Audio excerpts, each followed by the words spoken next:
Plop, plop, fizz, fizz, oh, what a relief it is. Plop, plop, fizz, fizz, oh, what a relief it is.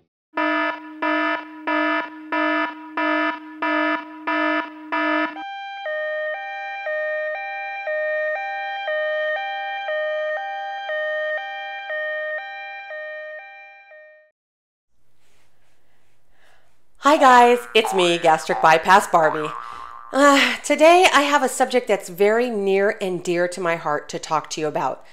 Actually, it's very near and dear to my stomach. I don't know about you guys. Okay, let's just take a poll. I think that's the best way to start. Let's start with a show of hands. How many of you who have had bariatric surgery have ever eaten something you probably should not have? Show of hands. Okay, let me count. 1, 2, 3, 4. Okay, I'm going to go ahead and count a few of you who aren't raising your hand, but know that it's true. Okay? So let's just say a lot. Now, how many of you have ever eaten something that was okay for you, but you just ate it a little too fast? Okay? Show of hands. Okay, let me count that one. Okay, 2. Ooh. I'm getting a lot more of you out there on this one. At least you're honest. Okay, well, let me just tell you the kind of week I've had. First of all, can I just say how much I've missed you all? I took a week off. It was horrible. I had to recover from surgery. I couldn't help it. And I was just in no condition to record. Trust me. I tried. And then Mexican yanked me away from the camera and he said, "Bad idea. You don't want to do that." So I waited till I recovered and now I'm back. And during the time that I was recovering, I decided it would be a really good idea to experiment with something called quinoa. Now, if any of you have read my blog for the last, couple of weeks, you will know that number one, I was very excited to learn how to actually pronounce quinoa because originally I, being married to a Mexican, thought that it was pronounced quinoa. But Rob over at formerfatdudes.com set me straight over at the Vegas meet and greet in the mega suite for BTV. And he said, "Quinoa? What is quinoa?" He goes, "Do you mean quinoa?" Yeah, I guess I do. I mean, who knows? It's not like there's some pronunciation key on the box. Oh, wait, there is. Okay, well, at that point, in my defense, I was either looking at the bulk product or had not purchased it yet. So how would I know these things? Anyway, I digress. So, formerfatdudes.com, that would be Rob, also known as McNee. God, Rob, it is time to rein it in, buddy. You have way too many monikers. Okay, he taught me how to pronounce quinoa, but more importantly, how to cook it. So I was very excited, and I set about actually buying some for the pantry, but I couldn't find it until I went to Bristol Farms and they found a box for me. So I was all excited and I got it home and I proudly displayed it on the counter and woohoo, I've got quinoa. Okay, but then I had to open the box and actually cook it. And I had people cheering me on. I was blogging about my trepidation, my fear, my hatred for all things kitchen. And they were cheering me on saying, "Come on, Barbie, you can do it. You can do this thing." So once I got a little Percocet in me, after surgery, I decided that would be prime time to start cooking because that way, if I messed it up, I could blame the drugs.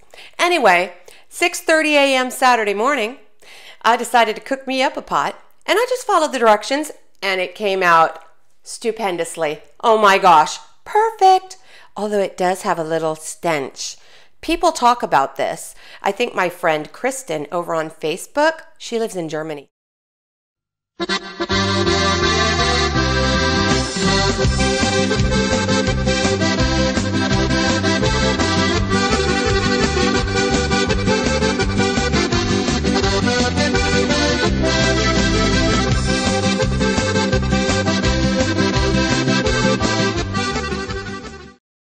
She told me that I could get something called Bragg's Amino Spray, which is like a seasoned spray that you can put on and it kind of kills the scent.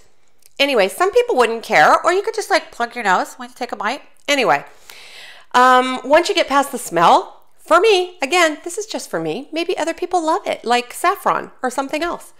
It is delightful. So I was doing really well adding quinoa in little bits to things that I was eating over the course of the next few days. And then I decided to make up a fresh batch using curry. And it was really exotic. So I brought it to work with me and I said, all right, gang, I'm going to have quinoa for lunch. Unfortunately, I think I had a bit too much quinoa. Let's just say that when you do quinoa and pretty much nothing else, it expands. Things in the bowl come out much larger than they appear when you're eating them. And it expanded to the degree that I thought I was going to die. Let me give you some visuals about how I felt. Let me think for just a minute. Ooh, that's a good one. Ooh, yeah, I felt like that. And I really felt like that. Oh, God, you know, it's all coming back to me now. I don't know. Have any of you guys ever felt this way? Horrible. 5 hours later, I was still stuffed. So I have some visual aids for you to tell you what to do when you eat too much quinoa. First off, your very best friend in the world is meat tenderizer. Okay, I know it sounds weird, but trust me on this one.